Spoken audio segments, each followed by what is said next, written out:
हमारे साथ नाइंसाफी हुई, इसलिए मैं भारत सरकार के कैबिनेट मंत्री से मैं त्याग पत्र देता हूं। और जब उन्हीं के भतीजे का, जिसका हक भी बनता था, उनके पिताजी के जाने के बाद उत्तराधिकारी थे, उनको छोड़ के इनको सम्मान मिलते रहा, और उसके बाद जब उसको नए लोगों को अवसर मिल रहा है तो इनको आशीर्वाद देना चाहिए और मिल करके आगे बढ़ाना चाहिए, और इनका भी सम्मान होगा। देश के प्रधानमंत्री नरेंद्र मोदी जी पुराने का भी स्वागत करते हैं, नए का भी अभिनंदन करते हैं, पुराने को सम्मान भी देते हैं। और भारतीय जनता पार्टी। नमस्कार, मैं प्रांशी राठौर और आप देख रहे हैं नेक्स्ट 9 न्यूज। बिहार में सीट शेयरिंग को लेकर फाइनल फैसला हो चुका है। भारतीय जनता पार्टी जहां एक तरफ 17 सीटों को अपने पास रखती हुई नजर आई है 40 में से, तो वहीं 16 सीटों पर चुनाव लड़ती हुई जेडीयू नजर आएगी, यानी कि नीतीश कुमार की पार्टी। इनके अलावा अगर रुख किया जाए चिराग पासवान की तरफ, तो चिराग पासवान को मिल चुकी है 5 लोकसभा सीटें। वहीं जीतन राम मांझी की हम पार्टी को 1 सीट दी गई है और उपेंद्र कुशवाहा की पार्टी आरएलएम को भी 1 सीट दे दी गई है। ऐसे में देखा जाए तो सवाल यहाँ पर यही उठते हुए नजर आए, जो उम्मीदें रखकर बैठे थे यहाँ पर वीआईपी के प्रमुख मुकेश सहनी और साथ ही साथ यहाँ पर राष्ट्रीय लोक जनशक्ति पार्टी के अध्यक्ष पशुपति पारस, उन्हें कुछ भी नहीं दिया गया और ऐसे में अब वह अपनी नाराजगी को जाहिर करते हुए नजर आए हैं। सवाल यहाँ पर लेना चाहिए हमारे सहयोगी अमन जी से। अमन जी, जिस तरह से पशुपति पारस को एक तरीके से दरकिनार कर दिया गया है और इसके बाद वह इस्तीफे तक को सौंपते हुए नजर आए हैं कैबिनेट से, ऐसे में अब आने वाले समय में पशुपति पारस का अगला बड़ा कदम क्या कुछ हो सकता है? देखिए बिल्कुल, और जिस तरह से हम देख रहे थे कि पशुपति पारस को लेकर लगातार बातें भी हो रही थी कि चिराग पासवान के मुकाबले पशुपति पारस को ज्यादा अहमियत दी जाए क्योंकि उनके पास 4 से 5 सांसद हैं। ऐसे में हर कोई यही बात कह रहा था कि पारस को कम से कम 4-5 सीटें तो मिलेंगी क्योंकि उनके पास 4-5 सांसद हैं। अब देखिए जेडीयू को भी अगर देखा जाए तो 16 सांसद उनके पास हैं, उनको 16 सीटें दी गई। तो ऐसे में जो पशुपति पारस है उनको भी 4 से 5 सीटें मिलना चाहिए था। लेकिन अब इसको क्या कहा जाए कि बीजेपी ने किस रणनीति के तहत जो चिराग पासवान को प्रमोट किया है कि उनके पास एकमात्र सांसद होते हुए भी उनको 5 सीटों पर चुनाव लड़ने का मौका दिया है। अब ऐसे में यहाँ पर एनडीए कुनबे के अंदर एक बड़ी रार पड़ती हुई नजर आ रही है। अभी जिस तरह से पशुपति पारस ने इस्तीफा दिया है अपने पद से, कैबिनेट मंत्री थे वो, और जिस तरह से एनडीए से अपने आप को अलग कर लिया है, तो अब ये एनडीए के लिए झटका है कि चुनाव से एन वक्त पहले जिस तरह से पशुपति पारस उनसे अलग हुए हैं, नाराज हुए हैं, ये बीजेपी के लिए क्या कोई चुनौती बन सकता है। और जिस तरह से 4-5 सीटों पर अच्छा खासा दखल है कहा जाए तो पशुपति पारस का, चाहे हाजीपुर सीट की बात करें, नवादा की बात करें या फिर वैशाली की बात करें, इन सीटों पर जो है पशुपति पारस चूंकि बहुत राजनीति के जानकार है, अपने भाई के साथ में राजनीति उन्होंने की है, हर चीज को अच्छे से समझते हैं। अगर वो इंडिया गठबंधन में अब आते हैं, यानी कि तेजस्वी और राहुल गांधी के साथ में अगर वो आते हैं, तो यहाँ पर एक बड़ा इम्पैक्ट क्रिएट कर सकते हैं और बीजेपी के लिए मुश्किल भरे हालात हो सकते हैं क्योंकि इतनी कंफर्टेबल में स्थिति में बीजेपी बिहार के अंदर वैसे भी नहीं है क्योंकि यहाँ पर तेजस्वी ने जिस तरह से कई मुद्दों पर जो बीजेपी को घेरा है, नीतीश कुमार को घेरा है, और परसों भी उन्होंने यही बात महाराष्ट्र में कही कि बीजेपी शिवसेना से कह रहे थे कि भाई बीजेपी आपके सिर्फ एमएलए लेकर चली गई लेकिन मेरे तो चाचा को लेकर चली गई। तो तमाम तरह की बातें वो कह रहे हैं और लगातार तंज कस रहे हैं बीजेपी और नीतीश कुमार के ऊपर। और साथ में जो पेपर लीक का मसला हुआ है उसके ऊपर उन्होंने कहा कि देखिए 17 महीने में सरकार में रहा, 2 लाख से ज्यादा नौकरी मैंने लोगों को दी, लेकिन उस दौरान एक भी पेपर लीक नहीं होता। लेकिन जैसे बीजेपी और जेडीयू गठबंधन में आती है और दोनों जैसे सरकार संभालती है उसके बाद तुरंत पेपर लीक हो जाता है। वो कहते हैं कि बीजेपी कहती थी माफिया राज हमारा है, बल्कि अब ये समझ में आता है कि माफिया राज वो लोग करते हैं क्योंकि जिस तरह से बच्चों का भविष्य वो अंधकार में करते हुए नजर आ रहे हैं, वो कहीं ना कहीं ये बताता है कि किस तरह से बीजेपी सरकार और कह सकते हैं नीतीश सरकार जो काम कर रही है वो बहुत बेहतर काम नहीं कर रही। फिलहाल अब जो सीटों का बंटवारा हुआ है और जो कह सकते हैं चिराग पासवान को जो सीटें मिली हैं उसके बाद लगातार अब समीकरण बिगड़ेंगे जरूर क्योंकि यहाँ पर जो पशुपति पारस है वो बेहद नाराज हैं, खफा हैं, उन्होंने इस्तीफा दे दिया। अब यहाँ से वो कोई बड़ा खेल करते हुए नजर आ सकते हैं क्योंकि ये कहा जाता है कि पशुपति पारस का दखल या दबदबा जो है वो ज्यादा है क्षेत्रों में। तो ऐसे में क्या उनके जो भतीजे हैं चिराग पासवान उनके सामने टिक पाएंगे, बड़ा सवाल अपने आप में ये बनता है। और ऐसे में क्या जो लोग हैं वो चिराग पासवान के साथ जुड़ पाएंगे, क्योंकि जमीनी स्तर पर जो प्रभाव पशुपति पारस का है वो चिराग पासवान का नहीं है। देखिए, जिस तरह से यहाँ पर पशुपति पारस एक बड़ा बयान देते हुए नजर आए हैं और उन्होंने इस्तीफा तक दे दिया है, तो सबसे पहले यहाँ पर पशुपति पारस का वो बयान सुना देते हैं और उन्होंने किस तरह से नाराज होकर इस्तीफा दे दिया है और जल्द से जल्द हम देख सकते हैं कि अगला बड़ा अहम ऐलान भी वह करते हुए नजर आएंगे। सुनिए जरा पशुपति पारस का वो बयान। कल एनडीए गठबंधन के द्वारा बिहार में 40 लोकसभा सीटों के लिए किस दल को कितना सीट मिलेगा इसकी घोषणा हो गई। मैंने आज से 5-6 दिन पहले प्रेस वार्ता में मैंने कहा था कि हम तब तक इंतजार करेंगे जब तक एनडीए का विधिवत घोषणा नहीं होता। कल विधिवत घोषणा हो गया।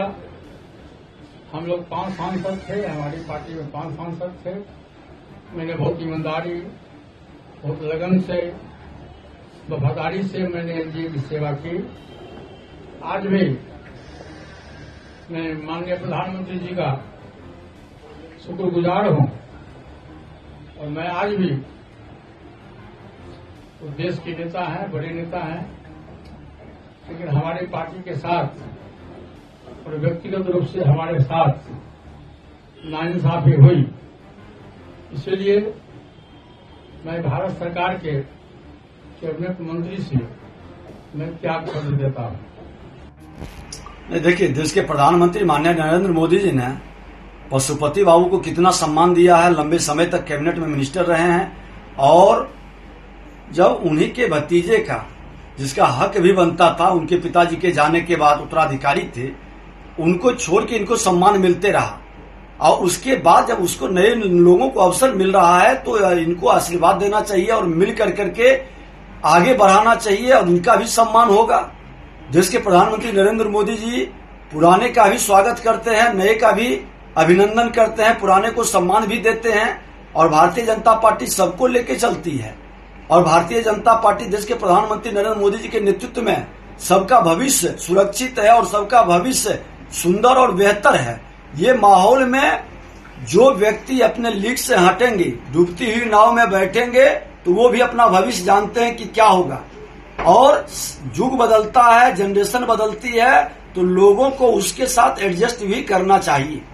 फिलहाल पशुपति पारस ने यहाँ पर साफ कर दिया है, इस्तीफा देते हुए नजर आए हैं वह कैबिनेट से और एक बड़े पद पर रहने वाले पशुपति पारस आज देखा जाए तो बीजेपी से पूरी तरीके से दरकिनार है। अब यहाँ पर 2 सवाल बनते हैं अमन जी। आखिरकार पशुपति पारस को बीजेपी कुछ अलग जिम्मेदारी देती हुई नजर आई, अगर सीटें उन्हें नहीं दी गई तो आखिरकार इससे हटकर अब बीजेपी की तरफ से उन्हें क्या दिया जा सकता है? देखिए, बिल्कुल बीजेपी के साथ तो मेरे ख्याल से कहानी खत्म ही हो गई, क्योंकि इस्तीफा उन्होंने दे दिया। मतलब आप समझिए कि घनघोर नाराज हो गए बीजेपी से। अब जो सीधा विकल्प बचता है वो इंडिया गठबंधन जो के लिए बचता है और यहाँ पर हो सकता है आने वाले कुछ दिनों में राहुल गांधी या तेजस्वी से उनकी मुलाकात भी होती नजर आ जाए। और यहाँ जो स्थिति बन रही थी कि बीजेपी जो है अपने सहयोगी जो दल है उनके साथ में सारा कुछ मैनेज कर लेगी, उसके ऊपर अब सवाल खड़े होते हुए नजर आ रहे हैं कि क्या बीजेपी सिर्फ या मौके की तलाश में रहती है, जैसे उसका मौका या उसका जो वक्त निकल जाता है वो तमाम जो पार्टियां होती हैं या तो उनको अपने आप दूर कर देती हैं या फिर उनके अंदर खाने में ही तोड़फोड़ शुरू कर देती है। आपने देखा दुष्यंत चौटाला जैसे बीजेपी से अलग होते हैं हरियाणा में,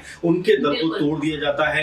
इसके अलावा कांग्रेस पार्टी की तमाम जगह पर हमने देखा कि एमएलए को अपनी तरफ कर लिया जाता है और शिवसेना को बीच में तोड़वा दिया जाता है। अजीत पवार का गुट जो कह सकते हैं एनसीपी से अलग जो कर दिया जाता है। तो कई तरह के सवाल है जो बीजेपी के ऊपर उठते हैं कि अगर उनके साथ आप नहीं चलेंगे तो आपकी पार्टी को ही वो कहीं ना कहीं तहस नहस कर देंगे। यही हचर हुआ कि जब चिराग पासवान के पिता यानी कि रामविलास पासवान का निधन होता है, उसके बाद एक तरीके से चिराग पासवान के हाथों में कमान आती है, लेकिन यही बीजेपी वहां पर बड़ा खेल करती है और पशुपति पारस जो है 5 सांसदों पर कब्जा कर लेते हैं और यहाँ पर चिराग पासवान एकमात्र सांसद बचते हैं। उनके पिता का बंगला खाली करा दिया जाता है, लाख मिन्नतें करते हैं चिराग पासवान की, इससे मेरे पिता के बहुत इमोशन जुड़े हुए हैं, लेकिन बीजेपी या जो सरकार केंद्र की मोदी सरकार वो नहीं मानती। तो कई तरह के कारण है जो कहीं ना कहीं ये बताते हैं कि चिराग पासवान भी बहुत ज्यादा नाराज थे, लेकिन जिस तरह तरह से वो अपने आप को हनुमान बता रहे हैं, तो क्या जो हनुमान बताकर वो ये साबित करना चाहते हैं कि बहुत बीजेपी क्लोज है, लेकिन जैसे ही वक्त निकलेगा बीजेपी उनको भी अपने आप से दूर करती हुई नजर आ सकती है। लेकिन यहाँ पर मंजी एक सवाल ये भी बन जाता है, जिस तरह से इंडिया गठबंधन में जाने की आपने बात कही है और आरएलडी की तरफ से उन्हें जिस तरीके से प्रस्ताव मिला 3 सीटों का,